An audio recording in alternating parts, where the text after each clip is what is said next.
설교 없는 예배도 한 번쯤은 그게 찬송이 또 하나님 말씀이거든요. 그렇다고 또 내려가기가 그래서 추수감사주일 이렇게 잠깐 또 하나님 말씀 나눕시다. 추수감사주일은 원래 농경문화에서 나온 것이니까 가을 거지와 관련이 있는데 우리가 농사를 짓지 않으니까 참 도시생활은 이렇게 추수감사주일이 좀 퇴색이 많이 됩니다. 그래도 우리의 삶을 생각할 때 우리가 살아가는 모든 일을 한 해를 농사 짓는다 그렇게 표현하잖아요. 그래서 인생의 가을 거지라 할까요? 참 안타까운 것은 올해는 그래도 이런 어려움 속에서 감사가 참 어떻게 나올 수 있을까 걱정이 되고, 감사주일인데 감사를 얼마나 우리가 남겨놓았을까 그런 생각을 하면서 이렇게 말씀 나눕니다. 오늘 주신 말씀은 우리가 잘 알고 익숙한 말씀인데 하나는 꼭 알고 이 말씀을 묵상을 해야 합니다. 로마 지배하라는 거, 식민지라는 거. 일하고 싶어도 일할 데도 없고 돈도 없어요. 또 뺏길 것은 다 착취당하고, 항상 연결하지만 우리는 일제강점기를 생각하는 거죠. 우리 조선 말 얼마나 힘들었고, 초창기 우리 대한제국 정말 이루 말로 할 수 없는 우리 민족의 아픔이었고 가난했습니다. 힘들었습니다. 근데 2000년 전을 생각해 봐요. 하루에 한 끼 내지 두 끼도 못 먹었던 거, 역사 속에 그 고대의 우리 사람들이. 그런 데서도 또 식민지가 또 착취를 당하는데 뭘 먹고 살며 무슨 일을 할 수 있겠어요? 그래서 다 일이 없고 힘들었다고요. 오늘도 여기 나오지만 예수님이 비유로 하시는 말씀이지만은 9시에 11시에 1시에 3시에 5시에 그때마다 나가도 장터에 일이 없어서 일하고 싶지만 일자리 찾아서 헤매고 있는 사람이 있는 거예요. 아무도 불러주는 사람이 없어서. 오늘 이렇게 우리 이 얘기를 우리가 잘 압니다. 어쨌든 오후 5시가 됐어요. 5시인데도 불러가셨다니까요, 일꾼을. 그리고 6시에 일이 끝난 거 아닙니까? 품삯을 주는데, 일당을 주는데 5시 온 사람부터 주는데 한 데나리온을 준다 이거죠. 한 데나리온은 하루 품삯이라 그랬죠. 액수는 사실 우리가 모릅니다. 지금의 개념과도 다르고요. 지금도 뭐 일당이 20만 원, 30만 원 하는 사람도 있는가 하면은 어떤 사람은 뭐 한 5만 원도 될 수 있는 거니까. 우리가 일당을 뭐라고 말을 할 수 없지만 어쨌든 5시에 온 사람도 일당을 5만 원 받으니까 아침에 9시나 11시 온 사람은 더 주겠다고 마땅히 생각하지 않겠어요? 근데 똑같이 줬단 말이죠. 그때 이 사람들이, 일찍 온 사람들이 마음이 이제 상하기 시작한 거죠. 먼저 와서 일한 일꾼들은 이건 공정하지 못하다. 아무리 계약에 의한 것이지만 공평하지가 않아. 저런 악덕 업주는 어떻게 해버릴까요? 오늘 같으면 신고를 해야 돼. 그런 마음이지 않겠나 그런 생각이 들죠. 여러분도 어쩌면은 그렇게 동의하실 거예요. 노동의 양과 똑같은 임금을 주는 게, 이게 이제 서로 양에 관계없이 똑같이 하는 게 노동법에 얼마나 저촉되는지는 모르겠어요. 그러나 어쨌든 9시 와서 일한 사람과 5시 와서 일한 사람이 똑같은 하루 임금을 줬다고 할 때는 받는 사람 입장에는 불평이 있겠죠. 뭐가 제일 없어지느냐? 분명히 9시에 일꾼으로 부름받고 왔을 때는 좋았을 거란 말이죠. 또는 주인에게나 또는 내 삶에 대하여 감사했을 거라고요. 오늘 내가 일하고 저녁에 들어갈 때는 수입이 있고 저녁에 먹을 거리를 사들고 집에 갈 수 있다는 가장의 마음이 얼마나 뿌듯했겠어요. 좋았단 말이죠. 근데 나중에 임금을 계산할 때 보니까 이게 비교가 딱 되는 순간 마음이 상해버렸어요. 감사가 사라졌어요. 도리어 불평과 불만이 터져 나왔죠. 여기에 대해서 우리가 이제 오늘 생각을 해보는 거죠. 더 많이 받아야 한다고 생각하는데 주인은 똑같이 주었고 내가 너와 이렇게 계약했으니 이거 받고 가라고 그러는 거예요. 자, 오늘 우리 시대를 보는 겁니다. 연봉을 받으시는 분들도 있겠고 월급도 있겠고 또 아르바이트로 주급을 받는 사람도 있겠죠. 근데 분명한 건 오늘날 우리 시대는 능력 시대입니다. 일한 만큼 대접받는 거예요. 자기 자리만큼 받는 거예요. 이게 자본주의 경제 체제의 가장 그냥 기본적인 논리죠. 잘했으니까 잘한 만큼 대우받는다. 능력이 있는 사람은 그 능력의 측정값에 따라서 대우받는다. 그러니까 결론은 뭐예요? 능력 있는 사람만 살만 나는 세상이에요. 능력 있는 사람만 더 잘 살 수 있는 구조예요.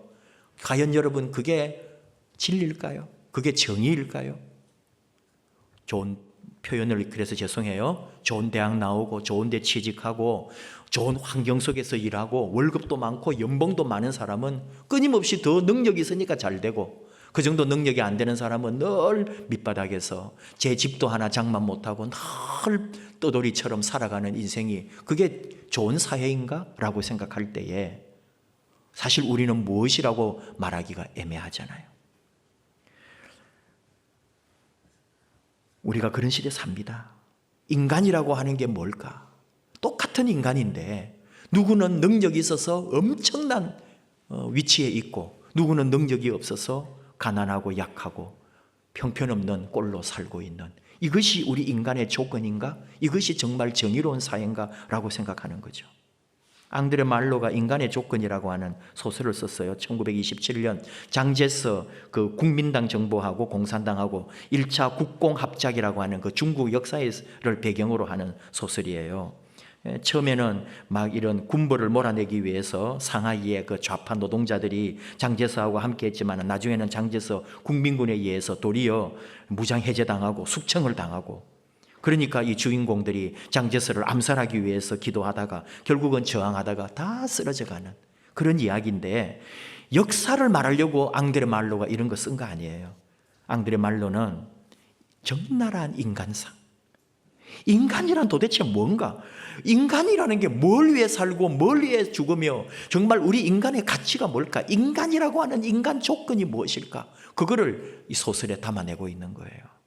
그는 말하고 싶었을 거예요. 진정한 가치를 위하여 투쟁하는 존재가 인간이다. 인간의 존엄성이 뭐냐? 정말 참된 가치를 위하여 자신의 삶을 온전하게 바치는 인생, 이게 인간의 조건이라고 앙드레 말로는 말하고 있는 거죠. 다시 한번 이걸 정리해 보면은, 여러분 오늘 우리 시대를 보는 거예요. 인간의 조건 소설에서는 우리 인간이 진정한 올바른 가치를 위하여 평생을 투쟁하며 싸우는 것, 이것이 인간에게 가장 근본적인 조건이다라고 생각을 했는데, 맞아요.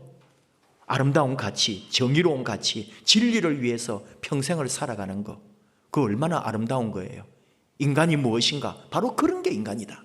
좋아요. 근데 오늘 문제가 뭐냐 이거죠. 다시 말하지만은 오늘 우리 자본주의 사회에서 인간의 조건은 능력입니다. 정말 능력 있는 자는 엄청난 자리에 갈 수 있고, 능력 없는 사람은 그만큼밖에 대접 못 받는, 그것이 마땅한 줄 알고 우리가 살고 있다 이거예요. 오늘 이 대한민국, 아니 온 세계가 다 인간의 조건이 뭐냐? 능력이다. 능력 보고 판단하는 거예요. 과연 그게 옳은가 하는 질문인 거죠. 오늘 여기로 말하면은 예수님의 비유를 가지고 보는 거예요. 성경은 왜 위대하냐? 시대와 역사마다 다르게 해석할 수가 있습니다. 이 성경 말씀이 종교개혁 시대는 그렇게 읽혔지만 오늘 우리 21세기에는 또 다르게 읽힐 수가 있는 거예요. 그래서 하나님의 말씀이고, 하나님의 말씀은 그 시대를 꿰뚫고 들어오는 거죠. 오늘 우리 21세기 대한민국에서, 오늘 지금 우리 이 사회 현상에서 이 말씀을 보는 거예요. 예수님이 2000년 전에 바로 오늘 우리에게 무엇을 가르쳐주고 계신가? 그게 뭐냐? 사람은 능력과 관계없이 인간은 인간으로서의 조건을 가지고 있고 존엄성을 유지해야 된다. 생존에 관한 능력과 관계없이 인간에게는 모두 기회가 주어져야 한다. 예수님은 우리 인간의 조건, 인간의 존엄성을 능력과 상관없이 오늘 판단하셨고 대우하고 계신다는 거죠. 이 엄청난 사실입니다. 5시에 온 사람이나 9시에 온 사람이나 그 사람이 일한 양이나 능력에 관계없이 똑같이 대우해 주는 거예요. 이게 쉬울까요? 여러분 지금 우리 자본주의 의식으로는 절대로 안 됩니다. 내 월급 깎아서 다른 직원 월급에 채워주자고? 공산주의냐? 하고 우리 다 달려들잖아요. 깨야 되는 거예요.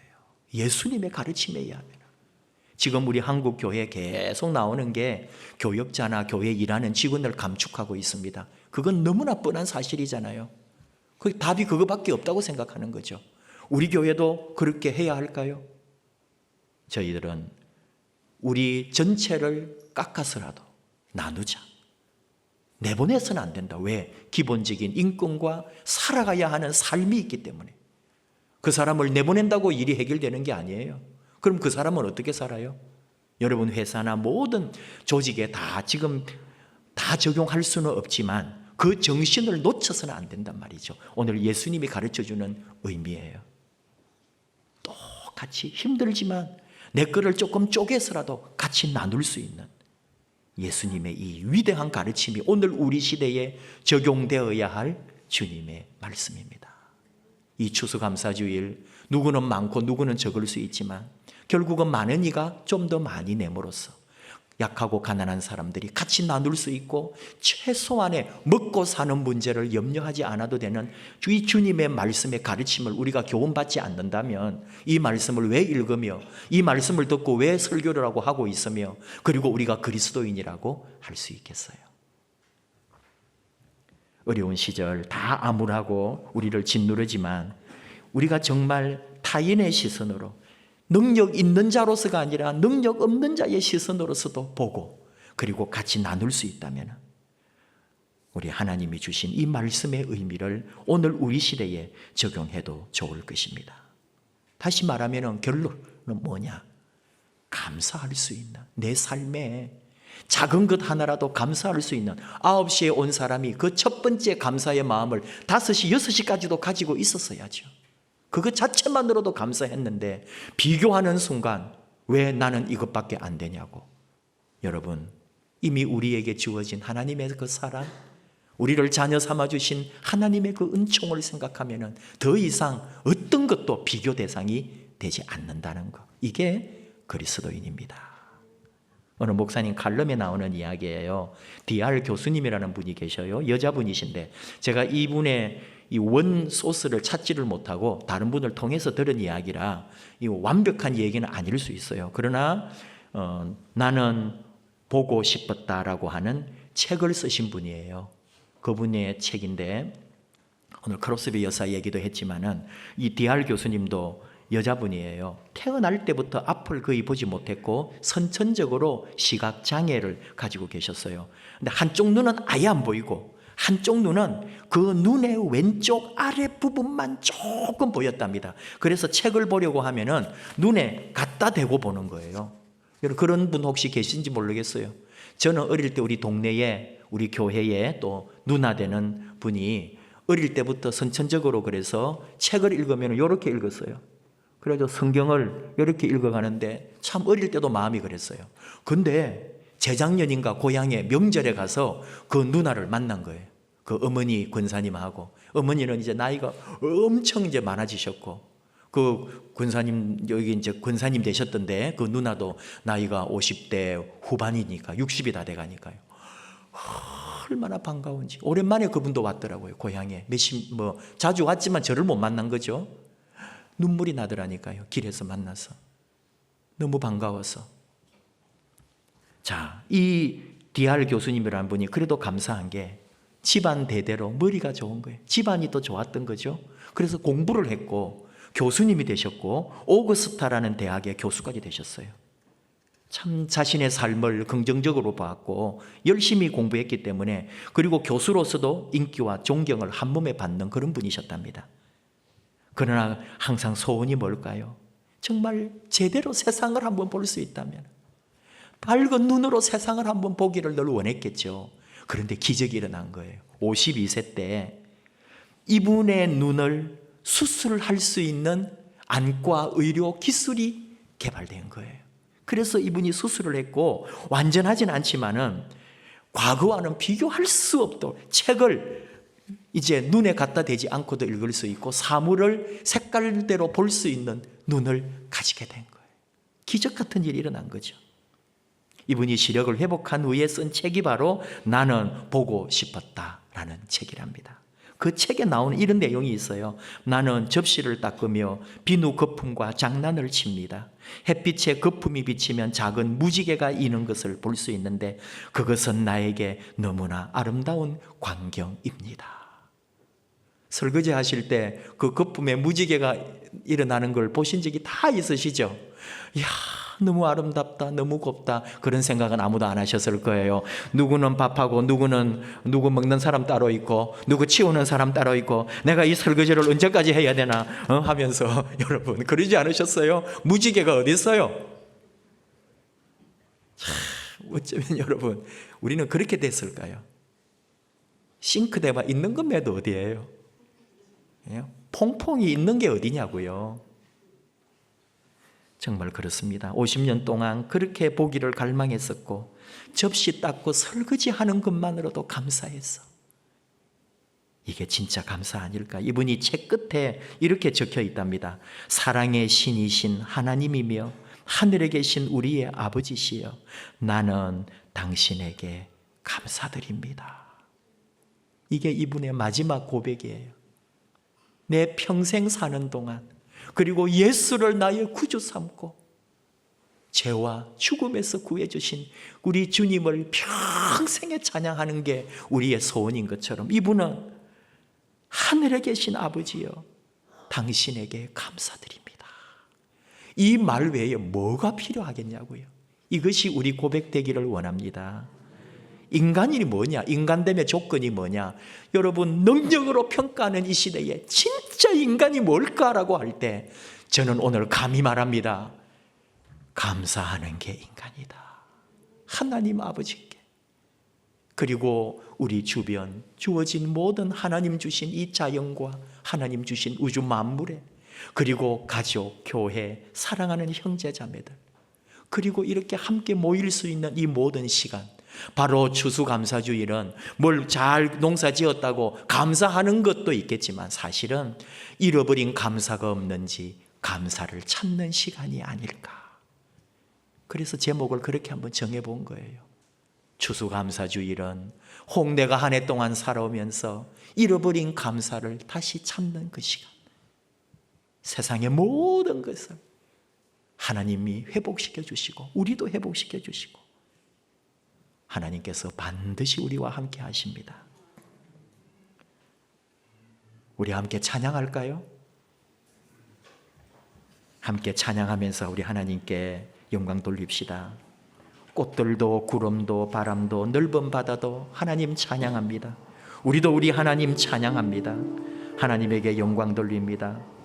하나님 앞에 온전히 우리 모든 것을 드릴 수 있도록 감사의 마음 올려드릴 수 있도록 하나님 우리와 함께 해 주십시오. 영원히 하나님 앞에 가는 그날까지 우리 하나님 감사하고 찬양하는 삶으로 우리를 인도해 주십시오. 하나님 감사합니다. 하나님 찬양합니다. 꽃들도 찬양하십시다.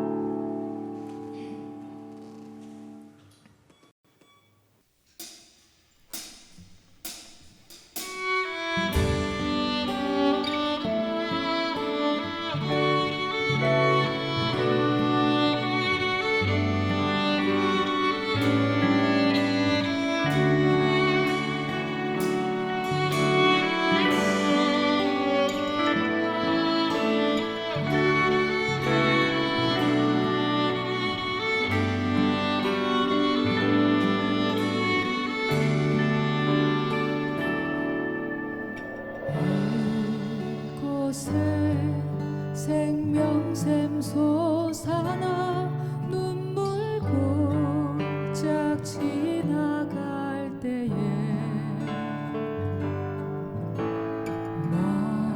너잖아 열매 맺히고 웃음소리 넘쳐나리라. 이곳에 생명샘 솟아나 눈물 골짝 지나갈 때에 너잖아 열매 맺히고 웃음소리 넘쳐나리라. 꽃들도 구름도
기도합시다.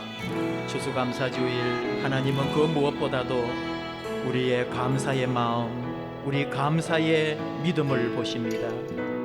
세상 만물 모든 것도 우리 하나님을 찬양하는 이때 우리의 몸과 마음 사랑으로 하나님께 찬양하고 우리 인생 평생에 감사를 찾으며 감사하며 사는 삶, 하나님 감사합니다. 이것이 우리 평생에 고백되도록 우리 하나님 영원토록 우리와 함께 하시고 우리는 우리 하나님 찬양하게 해 주옵소서. 주여 부르고 같이 기도하겠습니다. 주여.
하나님 아버지 감사합니다. 이렇게 우리 하나님을 찬양하고 하나님께 감사드리고 우리 하나님을 마음껏 노래하며 하나님께 영광 돌리게 해주심을 감사합니다.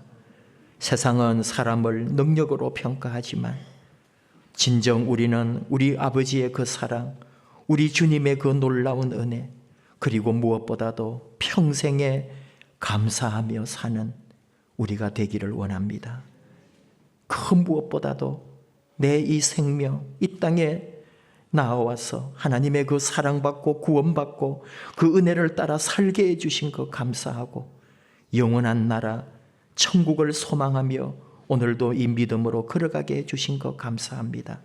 서로 사랑하며 섬기며 하나님 주신 마음, 주님이 주신 말씀 안에서 서로 감사하며 하나님께, 주님께, 성령님께 감사하며 감사가 우리의 노래요 삶이 되도록 하나님 영원히 감사하는 것으로 우리가 하나 되게 하시고 감사함으로 하나님의 복을 누리게 하여 주옵소서. 예수님의 이름으로 기도하옵나이다. 아멘.